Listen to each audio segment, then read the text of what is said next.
Welcome to Reverb, sound business advice that resonates. I'm your host, Jason Kallio. My guest today, Rita Coco from Rita Coco Consulting, is going to talk to us about how to take your business to the next level. How you doing, Rita? I'm doing great. Rita, now I know you're an expert on business process and things and taking your small businesses to the next level. Now you have a new process and things that you think businesses should be doing. Can you explain a little bit about that? Yes, I can. There are 3 different new paradigm shifts that I think people should be doing, and they're in chronological order. So the first shift would be to go from tooling to marketing, from marketing to growth marketing, and then from growth marketing to spiral business marketing. Well, that certainly sounds a little challenging to get from those 3 steps, especially seeing how it's taking it another level from what maybe we're all used to. That's right. So could you explain, you started with, I believe it was, from marketing is not tooling? That's right. So how would you define, what's tooling? Tooling. Well, how about if... Now, before you go on, did you bring some graphics with us too? Yes, I did. Maybe Danielle, if you could put up Yes. graphic number 1 for us, that would be fantastic. Okay, this is a graphic that says marketing is not tooling. And what tooling is a process by which we just load our business up with tools. So there's, as you see on the graphic, there's a time when we're startup and it's really nifty to buy tools. Then we continue to buy those tools, and then we associate buying tools with buying marketing. And what are some of those tools that people are buying? Let's see, a website. They're investing in ads. They're investing in sales letters. They're investing in the radio. They're investing in the TV. They're investing in cable. They're investing in all sorts of vehicles that takes their message to the market, which is a good thing in the beginning. In the beginning. In the beginning. Then what happens is we make an internal assumption along the way that we are marketing, and that internal assumption starts to cause a waste of dollars. And we're saying, oh, there's this thing called marketing, and this thing that we're doing is the right thing. And so this internal assumption says, well, marketing is what we're doing, and what happens is that's not quite the case. We aren't really marketing, we're just tooling. So what is marketing as compared to bringing tool after tool after tool? And these are standalone tools. A website is a standalone tool. Right. We put an ad in a paper. It's a standalone tool.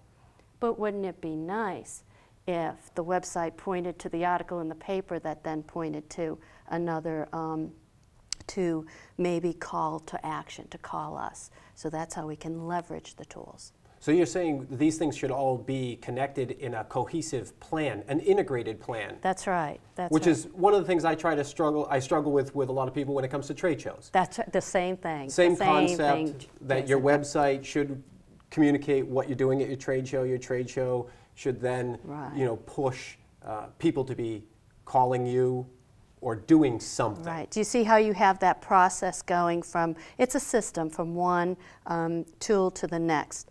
Now, even that is not marketing, because you can do that beginning leverage.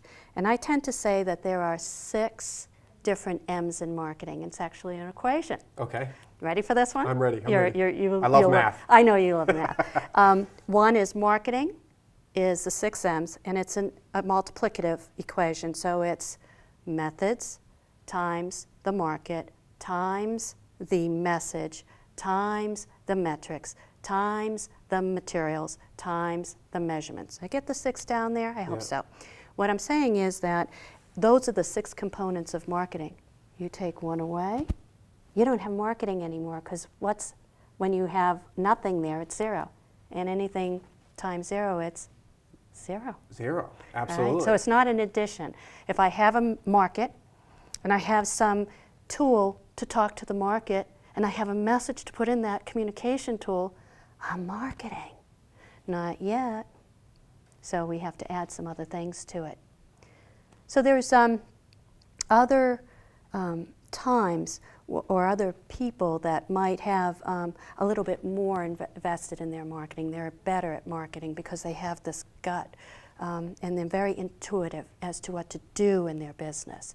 So we might see someone who is a do-it-yourselfer doing marketing, and they're pretty good at that. Ideal profiling. They know who that market is. They've got that gut. They got that intuition. But what happens is, even them, they're doing well, they're making loads of money, and they hit that wall. They hit a wall that they say, I can't grow anymore. I can't get to that next level. And now, didn't you write you sent out a newsletter, and That's didn't right. you write an article that was called, I believe the title was, Too Busy to Grow? Yes, that's right. Very too busy to grow.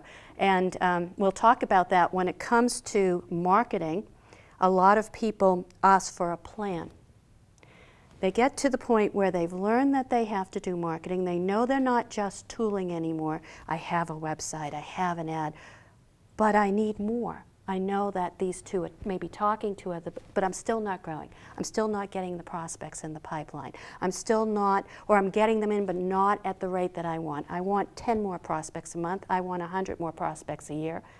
Well, I know I have a strategy and plan. So what we'll do is we'll put a strategy and plan together, and we'll bring it to a business, a small business owner. And then what will happen is this, and I think there's a slide that we can show on this. It's Slide number 2, I think, has the steps of the different things from one to the next, getting the customer to come to you. right. Yeah? Yep. Let's try this Danielle one. will throw that one up there. Number 2 will be very helpful there. In this case, what we have is a lot of times, we were talking about plan, Jason, a lot of times people buy the tool because they like it. All of a sudden someone talks about radio and they say, oh wow, let's try that. Or someone says, let's go on cable, let's try that. So it's an emotional buy versus a very strategic buy.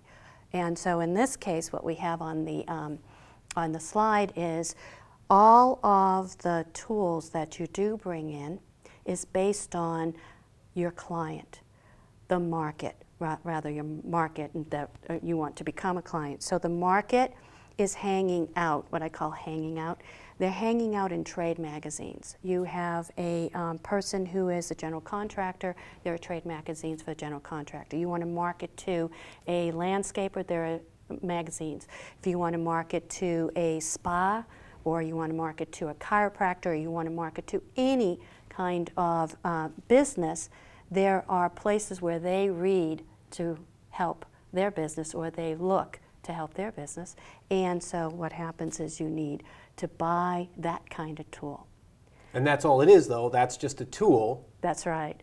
And that's one piece. That's one piece. And in the next slide, I think we have another slide that I want to show you, is how once you have a plan, what happens when you do buy the plan. This slide here shows that marketing is a system, and it's a collaborative system. It's a collaboration between you, the business owner, and also the marketing consultant who's working the plan with you. So I'm going to give you a scenario to go by for this thing, and then the audience, please watch, because this is something that you'll that will be really helpful to you. When you have a plan, let's say it's we have a client who is going to want to do a postcard. Okay. And they want to do a direct mail. Okay. All right. So Tool. a tool. Okay. Okay. And the client, as we see on the slide before, is waiting to give us that the mailing list. So we, as the marketing consultant, say, we need some information from you, Mr. Client. Jason, you're my client. We need some information. We need a mailing list. Oh, I have one. Don't buy one. I have one. Great. Send us the mailing list. So that's an email, isn't it? It's over to me.